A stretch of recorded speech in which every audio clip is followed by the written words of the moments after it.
Good morning, everyone. I'm Paul Valley. He's Ryan Blake. We're your host and co-host of the Bat Around. I've never said it that way before. I forgot what I was supposed to say. Welcome into the Bat Around. We're coming to you live on a beautiful and brisk Saturday morning in April. Today is April 6th, and you are joining us live on the Bat Around. And today we have a lot to talk about. The Orioles off to a hot 5-2 start. The Norfolk Tides off to a hotter 6-1 start. We're going to get into all of that and more coming up on the today's show is brought to you by if you're craving that classic New York deli experience, look no further than the new Atman's Deli in Baltimore's Harbor Point. Corned beef piled high, hand-rolled bagels, and something different, a bar. Atman's Harbor Point. Go to atmansdeli.com for daily specials. Ryan, Orioles, they've won their first two series of the year, taking 2 of 3 from both the Angels and the Royals before spoiling the Pirates' home opener yesterday with a 5-2 victory over the Pirates to get to 5-2 overall. Grayson Rodriguez, he got the ball. First Orioles starter the pitch into the 7th inning. He goes 6 in the 3rd innings, allows just the 6 hits, 2 walks, 2 runs, 7 strikeouts on the day. Ryan, Grayson has given up 3 runs this season, all 3 of them on solo home runs, which means that he's not putting a ton of people on base. When he does give up those home runs, he's minimizing damage here. Your thoughts on Grayson's start to the season? I mean, he looks like an ace. He looks like the guy we've been waiting for Grayson Rodriguez to become, and that's so exciting. Since he came back from his option to AAA last year, I believe he has the 3rd best ERA in baseball at about 2.20. He's off to a 2.19 start this year. Look, solo homers aren't going to kill you. Obviously, it'll become a problem if it starts to happen with guys on base, but you can live with solo home runs. You'd like to see him keep the ball in the ballpark, but you know what? If he's given up 3 runs across 12 and a 3rd innings and they've all been on solo homers, then keep giving up solo shots if that's how you're going to allow runs to cross. It's fine with me. Look, even yesterday he comes out, and first of all, it's always fun when Baltimore gets to spoil a Pittsburgh sporting event. A little more fun when that's football, but still feels good on the baseball side of things. Look, Grayson's been exceptional. He didn't have his good stuff yesterday. He had about 1.5 pitches working for him, and he still managed to strike out 7 across 6 1/3. Finished real strong. I think he struck out 5 of the last 6 batters he faced. So he grinded a little bit, was able to get into the 7th inning. I was a little surprised to see Hyde bring him out for the 7th inning. He was at 91 or 92 pitches already and gave up a first pitch solo home run and then struck out the next batter. So a little surprised to see him get that work, but I think that's good for him in the long term to stretch those innings out a little bit. Yeah, Grayson is as advertised. He's finally here. The Orioles have 2 aces with him and Corbin Burns. They might have 3 when Kyle Bradish comes back, assuming he's healthy. So it's a good time. It's a great time. Yeah, man. And I was shocked to learn that Grayson Rodriguez had come back out for the 7th because I was at work when the game started, and I was going to try to leave the office around 5:15. I was on the call. I was on the phone with a realtor, and then a client called me. And I spent an hour on the phone with him. And by the time I got off the phone with him, it was already after 6. And I was like, all right, I'm gonna head home. And it was the end of the 6th inning when I walked out the door. So when I got into the car, it was now, 4-2, 5-2 at this point instead of 4 or 5-1. And I was like, and Danny Coulombe was on the mound. So I thought Danny Coulombe had given up a home run. It was only when I checked the box score later last night that I saw it was Grayson Rodriguez, because I assumed at 92 pitches through 6 innings there was no chance he was coming back out for the 7th inning. But Hyde trusted this guy, put him out there. He got an out, then gave up the home run. You said it beautifully. The Orioles have not 1 but 2 aces, and we saw this start last year in the second half when Grayson Rodriguez came back from the minors after the All-Star break, and he had a 2.58 ERA.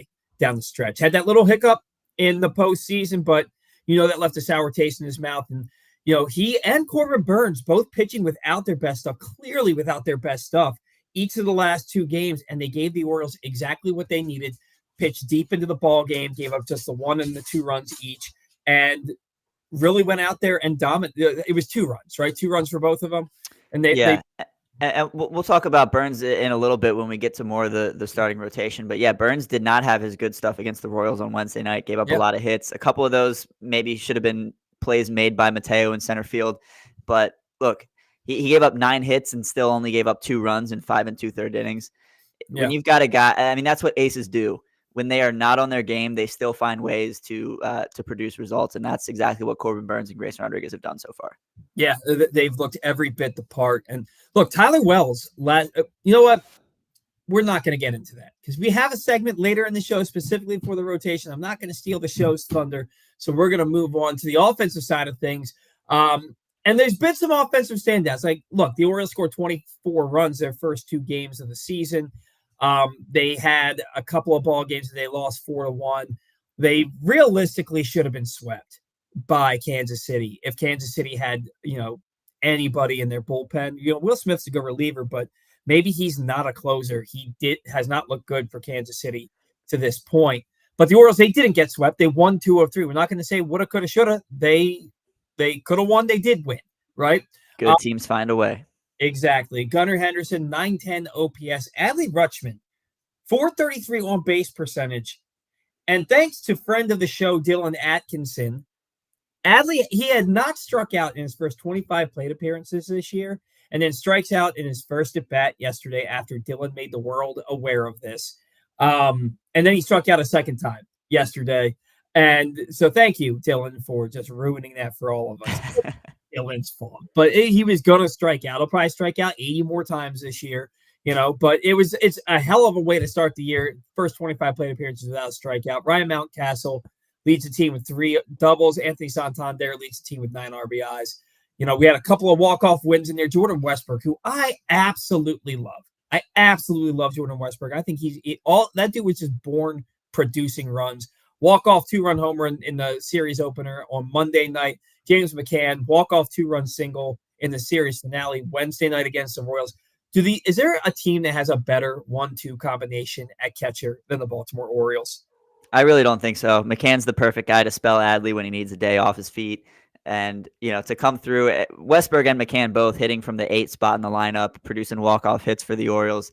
You can't quantify what that means to a team to be able to get that production from the bottom of the lineup. Now, the bottom of the lineup hasn't been exceptionally good this year, and we'll point to a few of those guys as we go on in the show. But to get those big hits from those 2 guys that late in the order is it's pretty cool. No, it's definitely awesome. It definitely is helping the Orioles get to this 5-2 record. And then you've got a guy like Colton Cowser, made his first opening day roster out of spring training. He is a rookie. On the opening day, he got a pinch hit appearance and he doubled. He's 5 for 10. He's appeared in every game, but he's only started twice. But that Tuesday night game that where the Orioles, was it Tuesday night or was it Wednesday night? Wednesday night game, right? That he started. It was a game with a 5-hour rain delay. No, it was Tuesday night. It was Tuesday night because the Orioles had 3 hits and he had 2 of them. Westberg had the other hit, and they lost that game 4-1. That's right. Yeah. Colton Cowser's been 5 for 10, and yeah, he came up with a big moment on Wednesday night, and he struck out in that big moment against the lefty. It makes you nervous that Brandon Hyde isn't going to give him the opportunity to face lefties in that big situation, just because. Well, we saw that yesterday. He pinch hit for Cowser against the lefty in the 7th inning with Austin Hayes, who was sick and late to the ballpark, not in the starting lineup. And I don't understand how Cowser is supposed to improve against lefties if he's not going to be allowed to face them. And to pinch hit for him it was a 1-run game with a sick player who you're going to go put in the outfield in, 35 degrees and snow. I didn't understand that, especially because that spot in the lineup you knew was going to come up again, and lo and behold, it was against the righty. You probably want Cowser in there. I don't know. I think Hyde's a little quick to pinch hit one of my matchups. biggest areas of need or areas of fault that I have with Brandon Hyde is how much he matches up. Like, and they showed it a couple of days ago. The Orioles match up just about more than any other team in baseball. And it's sometimes to their detriment. Not saying, He let Kowser hit in a big situation the other night, and he struck out. And I think that was more nerves than it was the fact that he was facing a lefty, because you saw the first pitch that he swung at. He was looking to swing at a first pitch fastball, and he got a breaking ball, and he looked foolish on it. So I think that was more kind of letting the moment be bigger than him in that situation than it was the fact that he was facing a lefty. But we're not gonna try and find fault here with a team that's 5-2, because there's enough things that we're going to talk about today with a 5-2 ball club that frankly they're good. They're 5-2, but they could be 4-5, or not 4-5. You know what I mean. They could be 4-3, something 3-4. So yeah. But overall, it's a good start to the Orioles season, and yet you look down at Norfolk, and there's a ton of guys down there that are mashing. That team is averaging through 7 games almost 11 runs per game. Almost, it's over 12. It's over 12. Oh, you know what? Because now they've played 12. 7 games, and I left out the 6th game where they scored 9 runs. Yeah. Yeah, they've scored double-digit runs in 5 out of 7 games, including a 26-run outburst. Yeah, the Tides. I mean, and we'll get to this, but they have 9 guys with an OPS over 1,000. It's absolutely unbelievable. Do. A lot of guys getting some big-time stakes down there when their opportunities present themselves.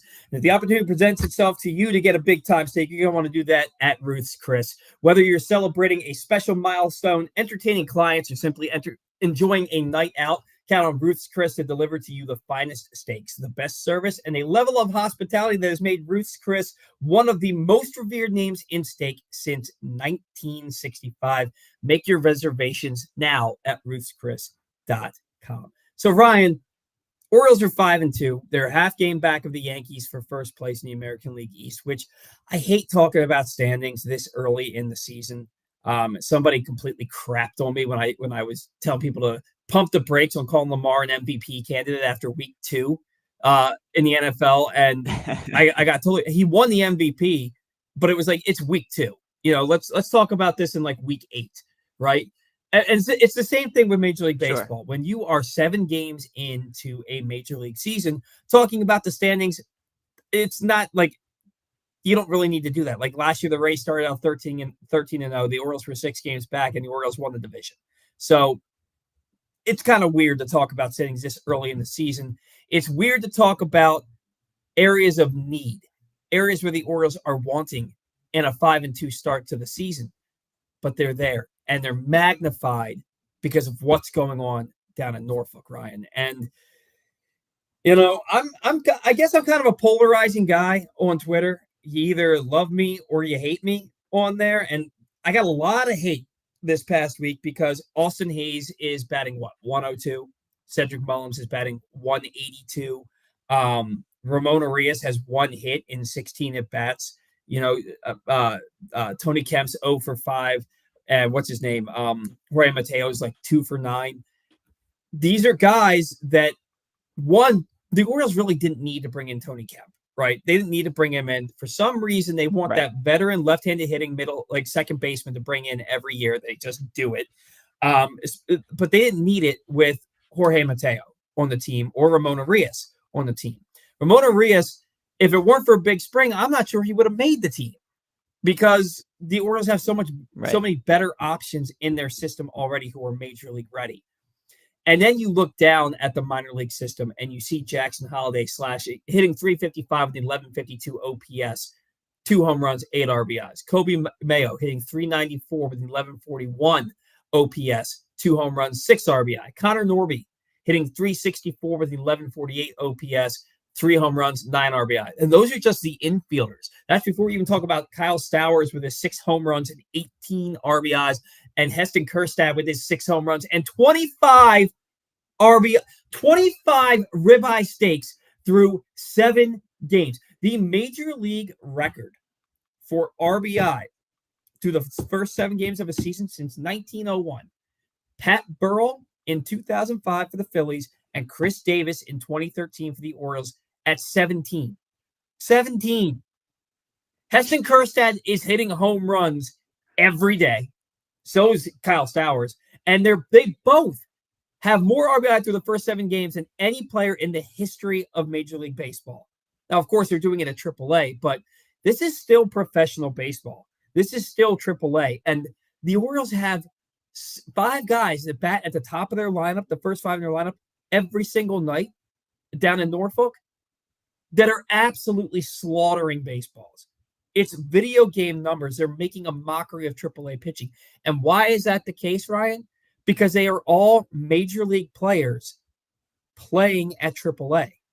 They don't need to be there. The only reason that they are there is because the Orioles have veterans at their positions. Connor Norby, he plays second base. He's not going to be here to play. He might be, but you wouldn't think he'd be here to play second base ahead of Jackson Holliday, which is why he started every game in either left field or right field. Kobe Mayo, he's probably going to be the last guy called up, and he's not going to start over Jordan Westburg at this point, and he doesn't have the versatility to play all over the infield. You have these guys down there, and then Jackson Holliday's Jackson Holliday. Buster Olney was on Ryan Ripken's podcast the other night, and he was talking about a poll that he did about who the top young player is under the age of 23 in all of baseball. And the guy that was mentioned the most is Jackson Holliday. You know, not Julio Rodriguez, not Corbin Carroll, not Gunnar Henderson, who he said was also mentioned a lot. Jackson Holliday. He should be here. He's setting the table every night. How many runs does that guy have scored? He scored 5 runs the other night. He scored 3 runs last night. He's got to have 15 to 20 runs scored at this point. Jackson Holliday has scored 16 times in 7 games. 16 runs scored in 7 games. He had 3 walks last night. After he only had 3 walks all spring training, he had 3 walks just that last night. He is getting 8 on the season in 7 games. 8 on the 6 strikeouts. Exactly. He is having an amazing start to the season. He's doing everything that he hasn't. The crappy thing about it, Ryan, is he's had 5 plate appearances against left-handed pitchers. He has a home run, a double, and a walk, I believe. And that's the only plate appearances that he has against left-handed pitching to this point. And the reason that we're talking about this, Ryan, is because we were so excited coming into this year. The vibes around this team are incredible. But one of the reasons we were excited about coming into this season is because we expected to see at least half of these guys on the Major League roster to start the year. And instead, we got Ramon Arias. We got Tony Kemp. We got Jorge Mateo, who I think we expected to be on the roster. And he's not playing that much, but he started in center field the other night. The day before that, Ryan O'Hearn started in right field. Do you remember on this show when we said at no point should any infielders be starting in the outfield for the Orioles? We specifically mentioned Ryan O'Hearn. Yeah, I remember it well. You said if Ryan O'Hearn makes a start in the outfield or appears in the outfield at all, something has gone terribly wrong. Yeah. And game 5 of the season, Ryan O'Hearn is in right field, and it was clear that he did not belong there. There was a ball hit over by the ground screw cage that probably should have been caught, that he looked like he had no idea where the wall was. It ended up, I think it was an RBI double. But yeah, it was a triple. It was a triple. And then it was clear that Mateo isn't comfortable in center field yet either. Mm-hmm. 2 missed plays in the first inning against the Royals on Wednesday night. Just didn't look comfortable out there. And it's hard to defend when you have so many outfielders who are ready to be major league regulars and you're putting infielders out there because you want them in the lineup. It's almost incomprehensible. It absolutely is. And look, I was somebody who was championing trying Jorge Mateo in the outfield. Yeah, I'm fine with it as an experiment. He shouldn't be starting out there. He shouldn't be starting in center field. And I was okay with it, but I've seen him play 2 major league games the last 2 years in center field, and he has made they aren't considered errors, but balls that should have been caught that he did not catch. Yeah. And the triple in right field that O'Hearn didn't catch, twice this season already, we've seen Anthony Santander catch balls in basically the exact same spot. Yeah. So if Anthony Santander is catching those balls, then those balls are catchable. Yeah. right? That ball was absolutely catchable. You have Calzer out there, you have Santander out there. That triple gets called. Now look, the Orioles, no, they lost that game. They lost that game 4-1. So it didn't really make that big of a difference because that ended up scoring the fourth run, and they lost 4-1 anyway. But the fact of the matter is, you have Colton Cowser on this team. You have Heston Kjerstad and Kyle Stowers absolutely pulverizing baseballs on a nightly basis in AAA. Like Stowers hit 12. I'm sorry, 12. He hit 7 home runs in spring training to lead the majors. He's got 6 home runs down in the minor leagues to lead all of I think he leads all of professional baseball in home runs. Tied with Kjerstad. Yeah, tied with Kjerstad. These guys are major league hitters. And maybe, we saw a 2 for 32 start to the season for Kyle Stowers last year. And maybe he will never be as prolific a hitter at the big league level. Maybe his ceiling is 240 with 25 home runs. But you got to give it a shot. Yeah. You got to give it a shot, especially, and look, Austin Hayes is going to get hot. He will get hot and he will carry a team offensively. We all know it. And then he'll fall off a cliff because this dude gets hurt more than anybody I've ever seen, but he plays through these injuries. It's because he plays so damn hard. But the fact remains that right now, he's hitting 102. He has 2 walks on the season. Every at-bat seemingly recently is either a strikeout or he rolls over to the left side of the infield. Cedric Mullins, he has 2 home runs and he has a double, and that's about it. Every other at-bat is a weak infield or shallow outfield pop-out.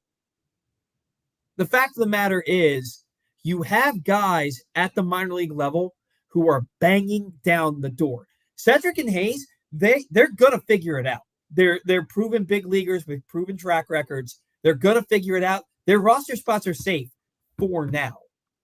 When I say that these guys in the minor leagues, I believe, are better, and I'm not saying call everybody in the minor leagues up right now. That would be absurd. You're not going to overturn half of your lineup. You're not going to do that.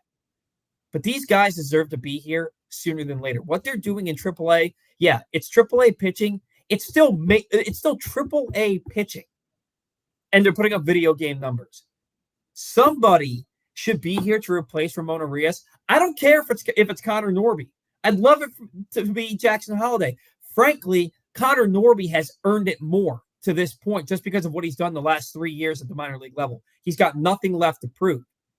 If you want to call up one of those 2 guys, I don't care who it is, to replace Ramon Arias, by all means do it. But something's got to happen with Arias. He was a below average hitter last year. He had a 98 OPS plus last year. And the glove has not been as good the last season and this season as it was when he won the Gold Glove. This year, he got his first hit yesterday in the season's 7th game. He's like 1 for 18. You've got to do something at some point. And I think that's at some point is fast approaching because the talent at the minor league level right now, it's way too hot to be ignored. Yeah, and Arias should not have. He has 18 plate appearances through 7 games. He shouldn't be eclipsing double-digit plate appearances in a week span. I really believe that to be the case. Tony Kemp shouldn't be on the roster at all. I think you have to call up one of these infielders and move Arias to the bench. Now, these outfielders, Cedric Mullins and Austin Hayes, they have it's no secret that they've struggled pretty mightily, beginning of this season, spring, end of last year. It hasn't been pretty for them. And what's exceptionally glaring for me when I look at those 2 guys is their spray charts. And anything of Mullins that's on the left side is a pop-up. Everything else, every ball he hits well is pulled. Same with Austin Hayes. And even when he's pulling the ball, he's beating it into the ground and rolling over to shortstop. Far too often. I will say, and I wanted to, all week, I planned to give Mullins a really hard time on this show. And then he goes out and makes a diving catch in center field yesterday and homers in his final at bat to give the Orioles some insurance. And I'm like, all right, I can't do that now. So I sat back and I was like, all right, let me look at this objectively. Cedric Mullins and Austin Hayes, despite the outfielders that we believe are ready in Kyle Stowers, Heston Kjerstad, Cowser to get regular plate appearances at the big league level. Mullins and Hayes have earned themselves a long leash. I don't think we can deny that. Mullins had a 30-30 season just 3 years ago. Austin Hayes was an all-star last year. Granted, Hayes hasn't put together a full season of all-star level productivity. And yes, Mullins' offense season. With that said, they are the veterans on this team who have been here since 2017, 2018, and they have earned regular playing time at the big league level. Now, with these guys beating down the door, Heston Kjerstad's batting .531 at AAA, which is, first of all, that's great to see because of the 5 Norfolk guys we've been talking about, Kjerstad had the worst case coming out of spring training. He had the worst spring of those 5 guys. The other 4 have picked up right where they left off in the spring. They all were great down in Sarasota. Kjerstad, not so much, and he's been off to the hottest start down in Norfolk. Despite these guys beating down the door, I don't think I wanted to say, but I don't think it's fair to say that Mullins or Hayes should be relegated to a bench role. No, now, I don't think they should either. If you want to move Hayes into a more platoon role with Cowser, I'm a little more receptive to that, especially while Hayes tries to find his groove. And like you said, Paul, he always starts the season slow and then figures it out. And he's gonna go on a run. He's too talented of a ball player not to. And I love Austin Hayes and I love Cedric Mullins. But man, it's hard to watch them struggle in the lineup day in and day out when Kjerstad is OPSing 1744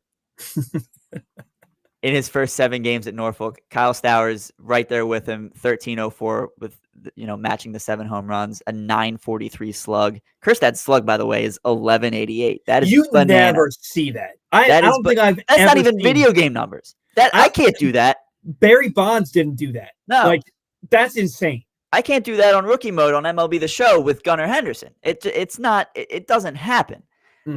Look, it's so hard because I want to say let the kids play, and I want to say bring up Stowers, bring up Kjerstad, put them in the lineup every day because I do think they deserve that. But as much as it's been frustrating to watch Mullins and Hayes lately, I don't think you can just take their spots away quite yet. And I'm not calling for that.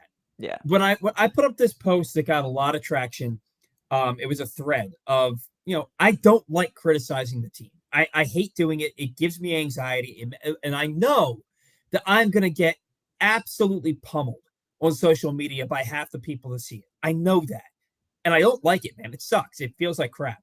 But I also and maybe it's because I don't have anybody at my house when I'm watching the games to really sound off to about how I'm feeling about what's going on with the team offensively. But and I know that I have an Orioles community where most people agree with me. I know that most people are going to agree with me. When I put that up there and I said, I love Hayes and Mullins, Kjerstad and Stowers are better. I'm not saying that the Orioles need to go out and just DFA. Somebody said that they're like, you can't just DFA Hayes and Mullins. I'm like, I never said to do that. You can't DFA them. No. At some point, there needs to be a hard look at trading them. But their value isn't exactly high right now. Yeah. They both finished last year terribly. They both were terrible in the playoffs. They both were terrible in spring training, and they're both terrible to start this year. I don't think they're terrible overall. No. But and I don't think that they deserve to have their roster spots taken away. All I'm saying is those guys are banging down the door in AAA, and rightfully so. And here's the other thing about it. If they were just if all the guys we're talking about AAA were just having decent starts to the year, 260, 270, a home run here, a couple doubles there, a handful of RBIs, we're probably not being as vocal about this as we are. What they're doing down there, I haven't looked up. It's got to be historic. I cannot imagine another team in the history of professional baseball at any level has gotten off to this kind of a start. They're averaging 12 runs a game.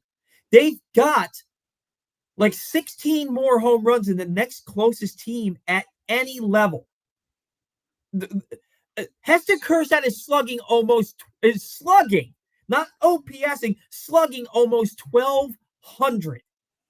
Like, this isn't stuff that should be ignored because the team won 101 games last year and they obviously know what they're doing. Yeah, we know. And we want to win a World Series. And when your starting left fielder and starting center fielder have combined for 6 hits in 7 games, that's not going to get it done. And again, they're going to get hot. I know they're going to get hot. It's going to happen. I know it's coming. I'm just saying, you can't, if we're a month into the season, if we're a month and a half into the season, and Hayes is hitting 220 and Mullins is hitting 230, and these guys are down there hitting 375 with 12 home runs each, something's got to happen. Yeah. Something's got to happen. They've earned it. These guys, frankly, there's not a player on that roster right now, except for maybe Holiday and definitely Mayo, that needs to be a AAA. Yeah. There's not another player down there that amongst who we've talked about that needs to be down there. Agreed. And Connor Norby, I love Connor Norby. I think he's going to have a good, long, successful career. Mm-hmm. I'm getting to the point where I hope the Orioles trade him because they have to. He has been rotting away at Norfolk. This is his 3rd season with the team, full season last year and part of 2022. And he's not. I don't think he's next in the pecking order. I don't see him, even if they decide that he's going to beat Holiday to the majors. Mm-hmm. I'm not sure. I'm not sure it would happen. I don't know if he's ever going to appear in the majors for the Orioles. I hope he does. I would love to see it. But for his sake, I'm getting to the point where it's like, put him on another team. Give him the Joey Ortiz treatment. Send him off. Let him thrive somewhere else. It won't break my heart. I love the guy, but he deserves, like, from a human perspective, this guy has earned every bit of an opportunity at the big league level, and I don't think he's going to get it in Baltimore. His hit tool is really good. Yeah. He hit over 400, I think, 2 years in a row in college. He's done nothing but produce in his professional career. The thing that's holding Connor Norby back is he only plays second base, and he doesn't do it exactly well. And he doesn't play a poor second base, but he's not an elite defender. Right. And he's just getting his feet wet in the corner outfield, and he's not going to play the out. He might with Brandon Hyde, but he's not going to play the outfield over Kalzer, Santander, Kerstad, Stowers, Mullins, or Hayes. He's just not going to. Right. You know? And while we're at it, Ryan O'Hearn blocked me on Twitter. I don't know if he did it a long time because I've never said a bad thing about him until this year. But he blocked me probably 2 nights on Tuesday night when I was ranting a little bit. And I don't have anything against Ryan O'Hearn. Mountcastle is an everyday player at first base, and his defense has been like Gold Glove worthy. Oh, yeah. And O'Hearn, yeah, he mashes righties. Mountcastle mashes everybody since he came back from his bout with vertigo. All I'm saying is that a 30-year-old who has 2 outlier seasons at the beginning of his career and in this most recent season with 5 mediocre to bad seasons in between shouldn't be somebody that's blocking an up-and-coming prospect who has a potential to be a star. That's my point. If it got me blocked and then he gave me a big FU with a home run to start the game yesterday, I'll take it. Whatever, man. Go hit 40 home runs. I hope you do. I have nothing against Ryan O'Hearn. This isn't Ryan McKenna crap. Ryan O'Hearn is a good player. He's a good hitter for the Orioles last year. He's a 30-year-old guy who is OPS well below even OPS plus well below even 80 the majority of his career. That's all I'm saying. We got to get to a commercial here. Royal Farms Rofo chicken is cheaper by the dozen. Right now, get a 12-piece mix for just $20. Plus, if you upgrade your Royal Farms Rewards account to include Rofo Pay, you'll save 15 cents per gallon on gas through June 30th. Stop by your neighborhood Royal Farms today for these and other great offers. Ryan, I hope I didn't cut you off there. You got something to soft toss with, though. Yeah, I'll jump into soft toss in just a second, but I'm going to say one last thing about Norfolk just to kind of put in perspective what their offense has done. Mm-hmm. Their pitching has allowed 9.4 runs per game through their first 7. Nearly 10 runs a game they are giving up. They are 6-1 because of their offense. That is unheard of. Anyway, soft toss. I didn't script anything because I kind of just wanted to talk from the heart here. And I won't spend a ton of time on it. the Oakland Athletics will no longer exist, I guess, for all intents and purposes. Following this season, they're moving to a minor league stadium in Sacramento. They're going to share that stadium. They're going to share a home stadium with the Sacramento River Cats, the AAA affiliate of the San Francisco Giants. Their owner, John Fisher, had a press conference to welcome the team to Sacramento, in which he said he's excited for stars around the league, not just on the Athletics, but stars like Aaron Judge to hit home runs out of that ballpark, which is basically your owner coming out and saying, I'm excited for other teams to crap on our pitching at the stadium, which I thought John Angelos was bad. John Fisher should be nowhere near a baseball team. He's another dad's money owner. And to the fans of Oakland, look, I've been to the Coliseum. Not a great stadium. There were some cool parts of it. They have a little, like, within the stadium, you can still kind of go outside the main gates, and there's like a whole food truck set up. They have some really cool murals in the stadium. I walked through the club level. They got ping pong and pool tables and stuff for the fans to use. Look, Oakland fans, I was at that game. It was a Rangers Athletics game, and I was just kind of on a mini tour of stadiums because I was trying to knock a few more off my list. And I was the asshole wearing a Texas Rangers t-shirt and an Oakland A's cap because that was my wardrobe, and I was just there to enjoy the baseball. I wasn't rooting for either team, but I wasn't the guy with the Orioles cap at a game that the Orioles weren't playing. Mm-hmm. And I don't mind being that guy, but I had a Russell Wilson Texas Rangers jersey. Anyway, I said I wasn't going to be long-winded about this. That's strange. Very strange. I don't know. It was an impulse buy years ago when he was in their minor league system. Rangers country. Let's range. Look, the Athletics fans are some of the best fans I've ever met. I have a couple friends who are A's fans, and this is just absolutely crushing for them. So all I wanted to say with this soft toss is, A's fans, I feel for you. I empathize with you. I'm sorry that this is happening to you, and that's really all there is to it. I don't want the A's to move from Oakland, but it's a foregone conclusion at this point. Those fans do not deserve that. They have been outspoken about how much John Fisher and Dave Cavall, I think is their GM, have broken down this team and this fan base into a microcosm of what it once was. Those fans, even if it was a small number of fans that were showing up to their games, they were loud, they were passionate, they had instruments out in right field that they were banging throughout the game. A really cool atmosphere, even if it was only 6,000 or 7,000 fans. They do not deserve this, and A's fans, I'm sorry, and I hope you can find it in your heart to still be a fan of Major League Baseball despite all of this. I cannot believe that a Fisher sent down an estuary. I had to say it. I had to say it.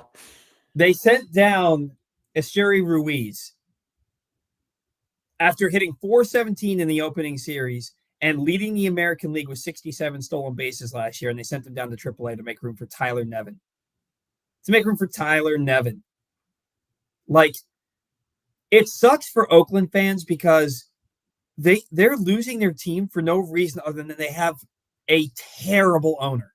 Yeah. That is the only reason that they're losing their team.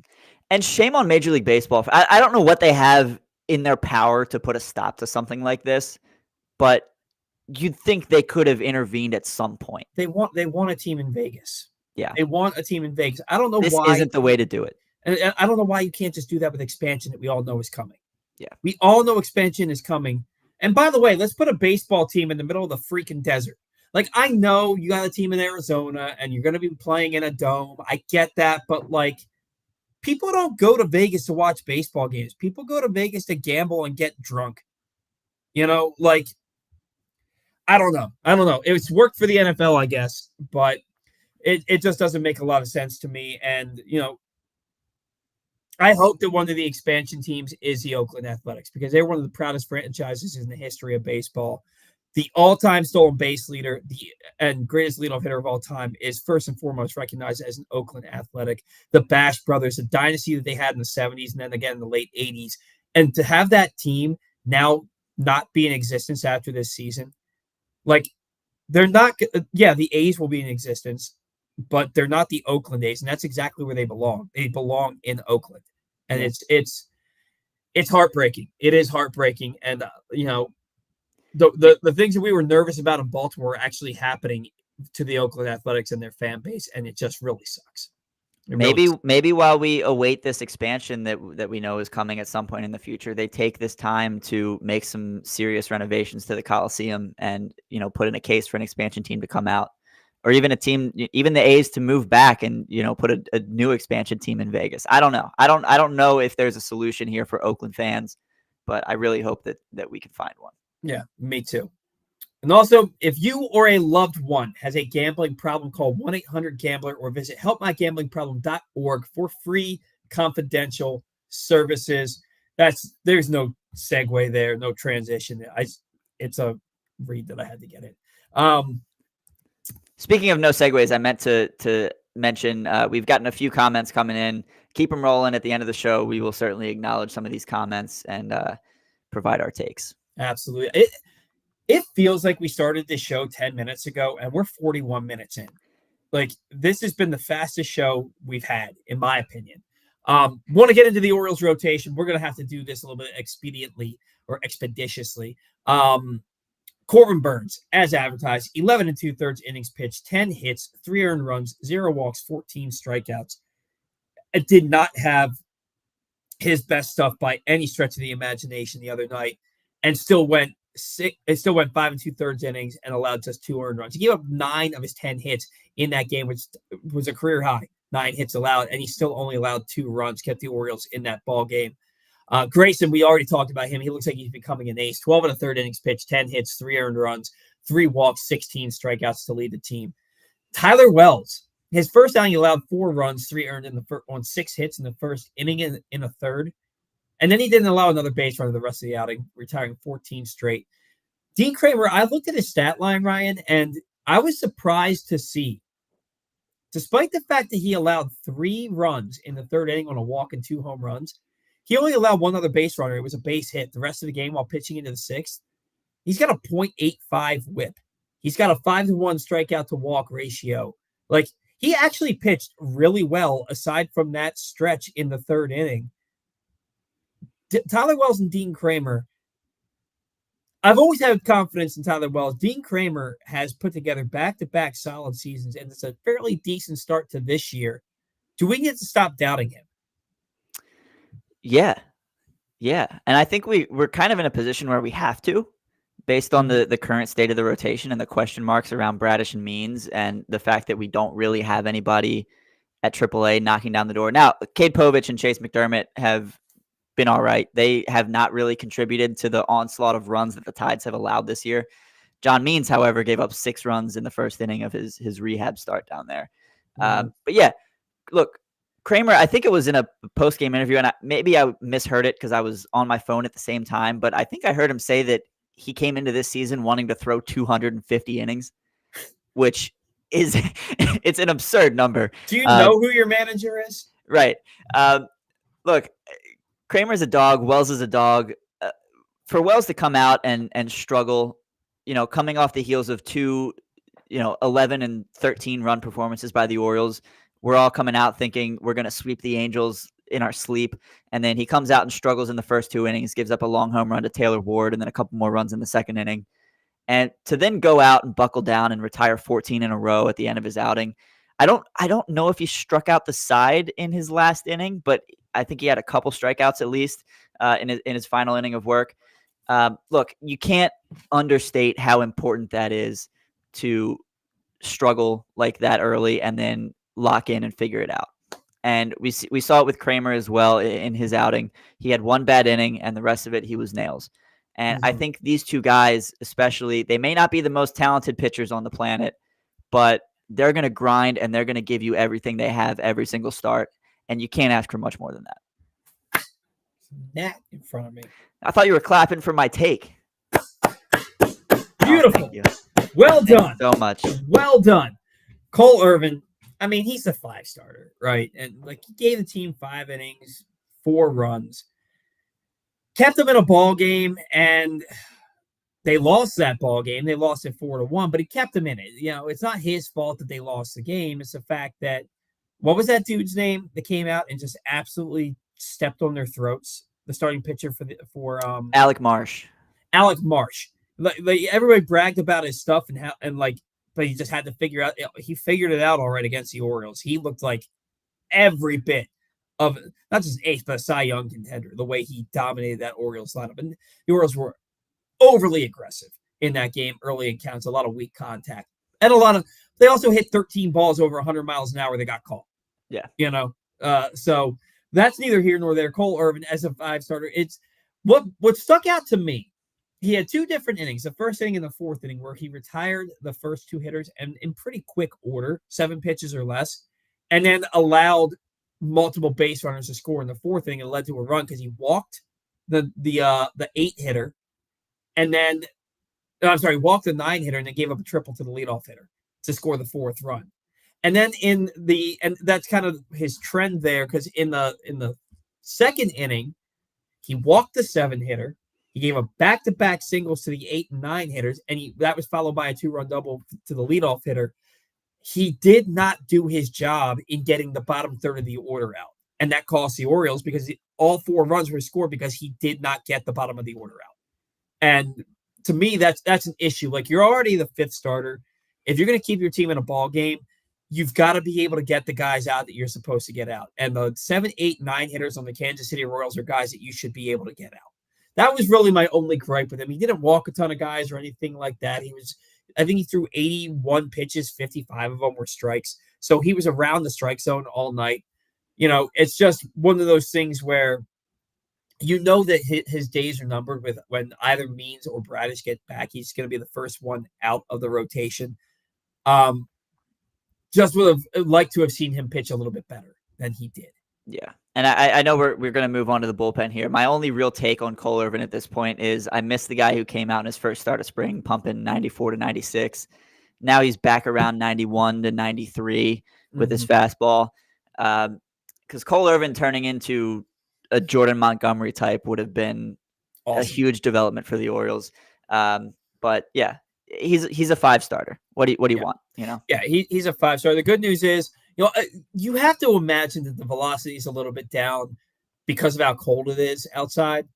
It could be, but it was only really that one spring start that he had that velocity. It started to tick down a little more even in the warmer weather. Yeah, Dylan Tate, his first and his third outings, he threw some 89-mile-an-hour sinkers, but in his second outing, he got above 93 miles an hour with the sinker, where he didn't even get to a full 92 in the first outing. And in the third outing, he got above 93, but again, he sat a little bit lower the majority of that. But the bullpen overall, the unit has a 2.38 ERA.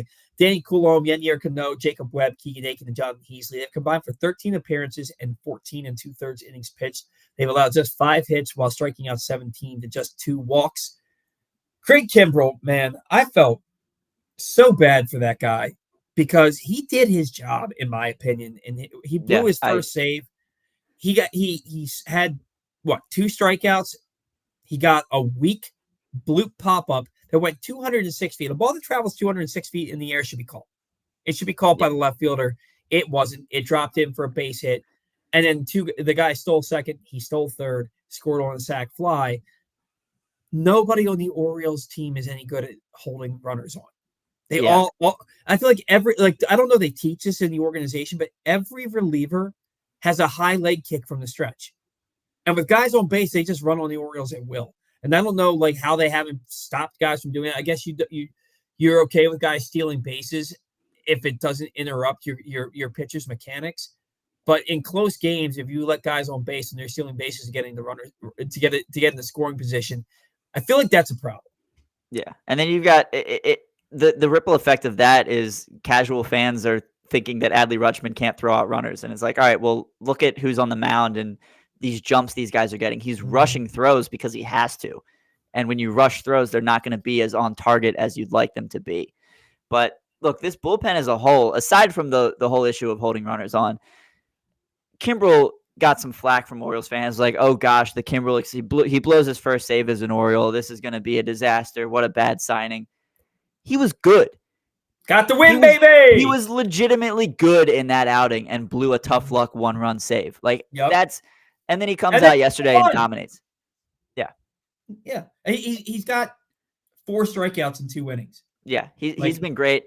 Yennier Cano looks exceptional to start the year, just as he did last year. He doesn't have that 0.00 whip, but yeah, hey, he's got a 0.00 ERA, and that's the number that really matters, baby. he's got 5 strikeouts. 5 strikeouts in 4 1/3 innings. Bauman's been the only real weak spot for me. I do think that the injury to CNL Perez is going to hurt in the long run.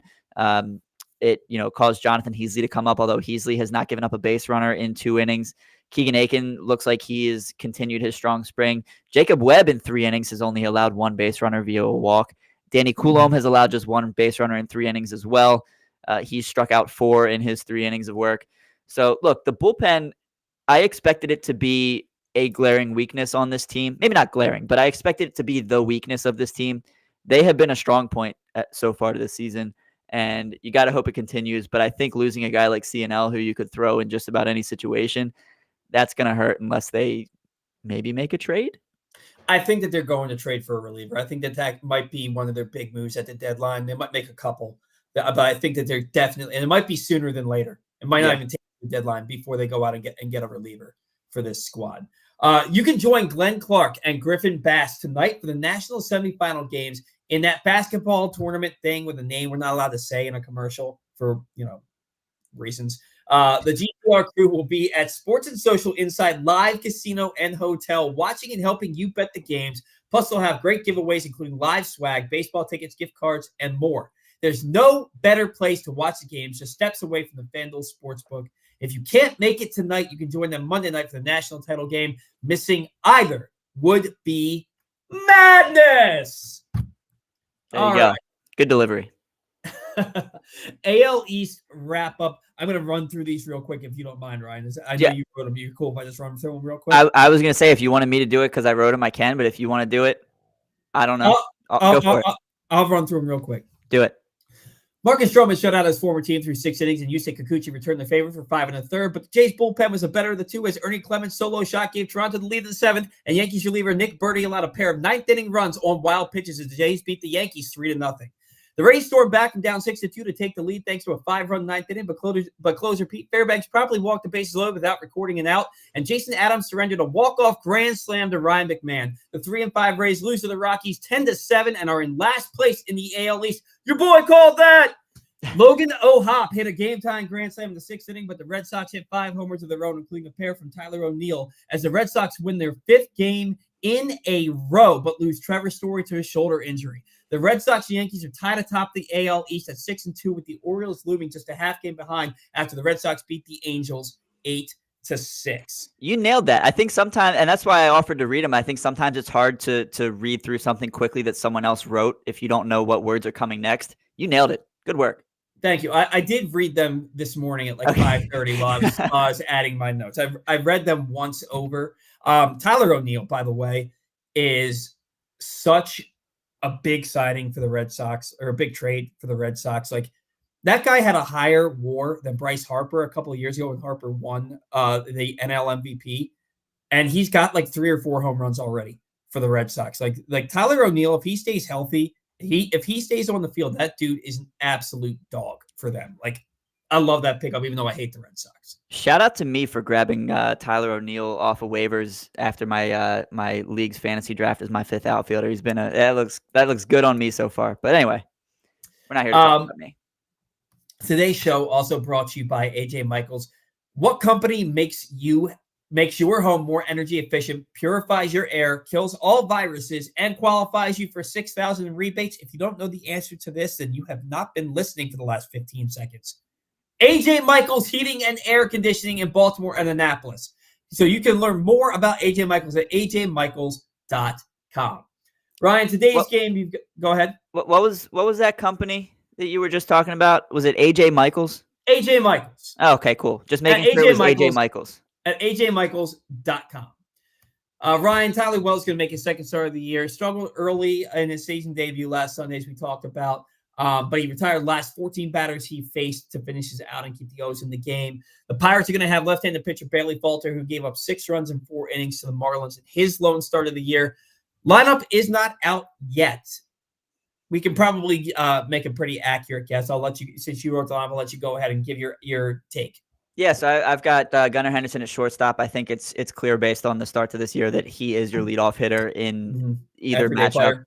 Yeah. Rutschman at catcher, Ryan Mountcastle at first, batting third, Santander in right field, batting fourth. I've got Westberg as your DH, batting fifth, Austin Hayes in left field, batting sixth, Cedric Mullins batting seventh in center field, Jorge Mateo at second base, batting eighth, and Ramon Arias batting ninth at the hot corner. I think, excuse me, you could see either Westberg or Arias get the start of the game off. Both are struggling right now. Westberg, we talked about Mullins' struggles. He and Westberg are both hitting 182. Westberg, Westberg's played every single game. He may get the day off at least to start, or Ramon Arias, who got his first hit yesterday. The only reason I think Hyde would keep him in there is because maybe he wants to try and kind of ride that wave because he got his first hit. Maybe he'll get loosened up a little bit. I think you could see James McCann DH or catch.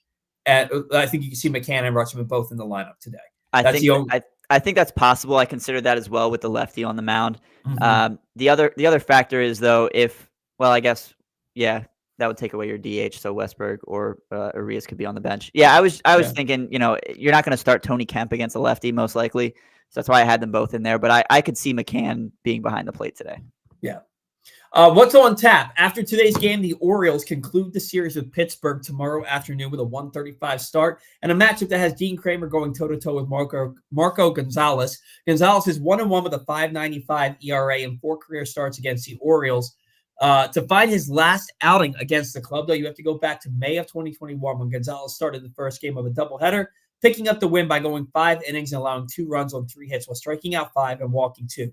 There were some current Orioles in that game. Cedric Mullins, Anthony Santander, Ryan Mountcastle, and Ramon Arias combined to go 1 for 10 with 4 strikeouts.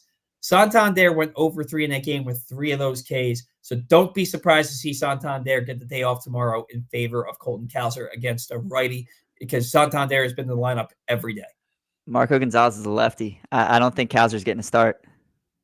Marco Gonzalez, it said he was a righty. He's a lefty?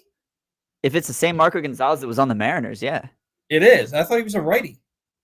Am I losing my mind? I'm pretty certain he's a lefty. Anyway, and that's part of why I think it's more likely that McCann is not in the lineup tonight, because I think the day game on Sunday, you probably get McCann against the lefty behind the plate. Well, don't let me host the show anymore. He's a lefty.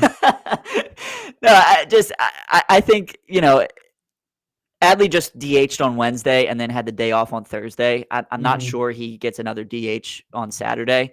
I think it's a little more likely that we get McCann behind the plate tomorrow. But we'll see. You never know. Brandon Hyde likes to get a little creative with his lineups. I think it's certain that the lineup's going to be what you said the next 2 days. Dean Kramer in his career is 1-0 against the Pittsburgh Pirates, winning his lone start against him in August of 2022 when he went 6 1/3 shutout innings, allowing 4 hits, no walks, and striking out 2. After Pittsburgh, the O's have off Monday as they travel to Boston for a 3-game series before returning home to take on the Brewers in a 3-game series that begins Friday night on Apple TV+. So you're hearing it here now that the Orioles are on Apple TV next Friday night. If you don't have Apple TV, find somebody that does and use their password to their name and password to log in. Otherwise, you're not going to be able to watch the game. If you've missed anything from Glenn Clark Radio this week, including conversations with Cal Ripken Jr., Mike Loxley, Buck Showalter, Daniel Jeremiah, and much more, you can find it all in the Glenn Clark Radio Week in Review feature today at PressBoxOnline.com. We're going to take about 5 minutes here, go over some of the comments that we have on the show today. And let's start it from the top. Randall Fracasse. O's need to figure out if they are paying. O's need to figure out if they are paying or trading Santander. Maybe it's time the O's consider a Hayes trade as well.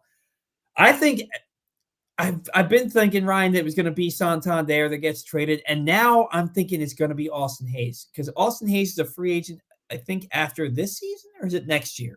Next year. I'm pretty certain that Santander is the only free agent after this year. Yeah, he's a free agent after next year, and the Orioles aren't going to extend him. He wants an extension here. He's not going to get it. And I think that you could see maybe even 2 of the Orioles outfielders traded at some point. But I think Hayes is going to be traded as part of a package at the deadline. I could be very wrong, but I think that that's going to be the case. Yeah, I've also been on the trade Santander train for probably 3 years now, and I'm reconsidering it more each day because I think he is more valuable to this team as it currently stands than Austin Hayes is. I do think Santander has more trade value, but trading a player like Anthony Santander is not a move that teams in contention windows make. I think he's a guy you ride out to the end of the year, maybe consider trying to give him a little bit of an extension. But the more time goes by, the less I want the Orioles to trade Tony. Yeah, He's I think too likable. Yeah, he's just way too likable. I mean, the guy taught himself English because he wanted to be able to do his own interviews. Yeah, You know? Brandon Quinones is there with him for his post game interviews, and like he just hangs out. He's just hanging around. Yeah, The Santander doesn't need him. It's hard not to love Tony Taters. It really is. Adeep Mahmood, the issue with Norby is that he's mainly a second baseman who hits from the right side. He doesn't have a ton of versatility and not a lefty. Mayo, I could see a September call-up with the setup of a 2025 Rookie of the Year. I don't understand when, where, and why it became a necessity to have a left-handed hitting infielder. The Orioles already have a left-handed hitting infielder in Gunnar Henderson. Why do you need more than one? And you're gonna have Kowser and Kerstad, potentially Stowers and Santander and Ryan O'Hearn that all hit from the left. Why does every freaking player have to be left-handed? Because of the wall, Paul. Because of Baltimore. F it. I know. I'm joking. Connor Norby hit 40. I almost dropped an F-bomb. He hit 40 freaking doubles last year. You think that they were all pull side? The dude is a complete hitter. He's a complete hitter. He can spray it all over the field. Good hitters spray the ball all over the field. It like I'm sorry, I'm sure you're a great guy. We're not arguing with you. We're arguing with the philosophy that this Orioles team has shown for the last 3 seasons in signing Rougned Odor, Adam Frazier, and Tony Kemp. Yes, you have a bajillion left-handed hitting guys in your lineup. You can afford to play some right-handed hitters. Even in Camden Yards, you can do it. You play Austin Hayes every GD day, and he hit 16 home runs last year. You can afford to play Connor Norby because the bat plays. He's a complete hitter. He's only plays second base. They've been playing him in corner outfield exclusively down in Norfolk this year. I just don't agree that he shouldn't be here because he doesn't hit left-handed. Like, let's get rid of that. Yeah. Adeep Mahmood also said the sad thing about the Oakland situation is that generations of Oakland fans are not going to be able to enjoy baseball due to their owner being a pansy. I don't know if their owner's a pansy or not. I know he sucks. But I have no idea what the guy looks like. Maybe he's a 6'4" friggin' bodybuilder. I have no idea. Nah, he looks like a loser. Yeah, he looks like a John Angelos. Is he like a John Angelos type? Not quite that much of a loser. Like he dresses better than John Angelos. I'll say that. He doesn't wear polos that accentuate his belly. Well, that's good. That's good. The whole thing in Oakland, I think, is just I cannot believe Major League Baseball is allowing it to happen. I cannot believe it. It's really a bad situation all around. It goes to show, like, because the owners want it because it's going to make them more money. Like they want it, and nobody can step in. The owners run the league. Like let's be honest here for a second. As much as we all hate Rob Manfred, he's the owner's little bitch boy. That's who he is. The owners run the show, and he just basically does what they say. He's just the face of it all. Yeah. Randall Fracase, I said, should consider upgrading center field in the offseason. Yeah, because the only other center fielder that they have, I didn't want to show that. The only other center fielder that they have in the organization that you can trust playing every day is Enrique Bradfield, and he just got drafted this past season. Like, that's not happening anytime soon. So, yeah. Kowser can play center field. I want somebody with a little bit more speed to play center field. I think Kowser would hold his own out there, but no one's matching Mullins defensively. I don't. Not in the near future, at least. Yeah, and that's where Mullins' value really is at this point is defense. Yeah, and it's strictly tracking and catching fly balls and getting the balls other guys don't because the arm doesn't play, which he's really good at. He's really good at it. as evidenced yesterday with the diving catch. Randall also said Kramer will be the O sleeper. With better lineup, I expect Kramer to win his 13 games plus 2 more with a 15-win season. I mean, all these guys could win 15 games this year. I mean, the team is just stacked top to bottom, which is why we don't want to have guys like Ramon Arias and Tony Kemp on the roster. Yeah, that's all it is. That's all it is, really. All right. Randall, you are pushing this one, man. You are pushing this for months now. If O's would trade for another top quality starter, Gilbert, Williams, Luzardo, it would push Kramer down a slot, making it easier for him to win the extra 2 games. Yeah, but then what are you going to do when Bradish and Means come back? I think that Kramer slides out more easily than he slots down and stays in the rotation. And if the Orioles need another starter at the deadline, they're going to do it. I don't think you're going to be able to get Gilbert or Williams. Luzardo, maybe. And even then, he might be the best of the 3. I have 2 thoughts on this. Mm-hmm. The first being, it'd be awesome to see Kramer win. Yeah. 15 games, winning those games. I don't care if Kramer gets the decision or if Danny Coulomb gets the decision or if Craig Kimbrell gets the decision after blowing a save in the 9th inning. It's about the Orioles winning those games. And Felix Hernandez won a Cy Young in a year that he won 13 games. Yeah. And I think people are becoming more receptive to like just kind of ignoring the win number. And of course, it's cool to have, winning, having a 20-game season is a huge accomplishment, right? It means that you're putting your team in a position to win. But if Kramer wins one of his 32 starts, you're going to take that all day. My other thought is, Randall, I agree with you that it would be great for the Orioles to trade for another top starter. You got to stop bringing up Gavin Williams, man. The Guardians are not trading Gavin Williams. He's too young, controllable, and talented. That's just not happening. I could see a situation where the Mariners part with Gilbert. I don't think it's likely. I could see the Marlins trading Luzardo. But I think the only reason he didn't mention Yuri Perez is because he's getting Tommy John surgery, because it's normally Yuri Perez, Logan Gilbert, and Gavin Williams. Williams is not going to happen. I'm sorry, it's not. Yeah, I think you're more likely to get a Shane Bieber, who is off. He was my Cy Young pick for the American League, just because I want to pick Corbin Burns and be a complete homer. And he's off to a great start. Yeah, Shane Bieber has been absolutely phenomenal. I could see the Guardians being a trade fit, but I think a guy like Bieber is far more likely than a young, controllable Gavin Williams. Guardians need some outfielders. I'm just saying.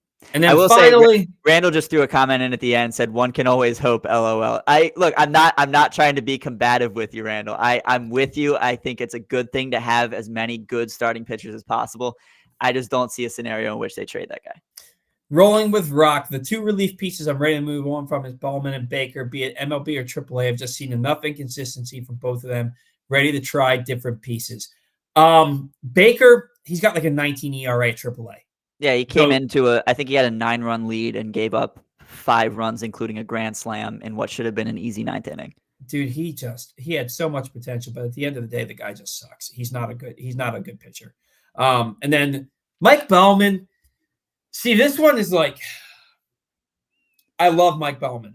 I loved him as a starter. I remember the no-hitter he threw against Harrisburg where he was throwing 97 in the 9th inning. Like, I love Mike Bellman. He gives up a lot of home runs for a reliever. And like when he gave up a home run the other day, I was like, that's kind of what Mike Bellman does. Like, he'll give you like an outing where he'll like strike out 3 or 4 guys that he faces. And then he'll give you an outing where he comes in, he walks a guy, and the next thing you know, he gives up a bomb. And so like, I think that he's a big league pitcher. I think he can be a quality, capable reliever. He was really good to start last year, and then he kind of like he fell apart. I think he ended the year with an ERA like in the mid to upper 3s, and that was with like his first 11 outings were scoreless. God, I'm so torn on him because I like him, but I do think that he gives up too many home runs for a reliever. I agree with you. I think the one thing that is keeping Baumann on this roster, in my eyes, is who are you replacing him with, right? Mm-hmm. Baker would make sense to be the next man up. He's not the guy. I don't think that they think Wanderson Charles is ready, although I do think that he could be an X factor for this team down the stretch. I do too. But there's really no one beating down the door to come into this bullpen. I think it would have to be by way of a trade or a waiver claim. I think Bauman is on this roster for at least the next few months, for better or for worse. I agree. And then absolute final comment that we can get to, because we're already 10 minutes over. My wife has to leave, so I got to watch the baby. Randall said Bieber could help this rotation. Bieber would help any rotation. He looks to be that dude again. Does he have 20 strikeouts in 12 innings with a 0 ERA? Yeah, he is so good. He's so good. At least to start. He fell off a little bit last year, but that guy looks to be back and as good as ever. Guys, thank you so much for tuning into the show. Remember that if you're looking for some place to go have a great lunch and you're craving that classic New York deli experience, look no further than the new Atman's Deli in Baltimore's Harbor Point. Corned beef piled high, hand-rolled bagels, and something different, a bar. Atman's Harbor Point, a bar! Oh, you didn't yell at that. Atman's Harbor Point. Go to atmansdeli.com for daily specials. Rolling with Rock. Thanks for the stream, guys. Take care. You take care as well. Thank you to all of our sponsors. Without you, we don't have a show. Thank you to all of our loyal listeners, fans, viewers, anybody that tunes into the show, even if you hate us. Thank you so much for tuning in. Without you, we definitely don't have a show. Until next week, go O's.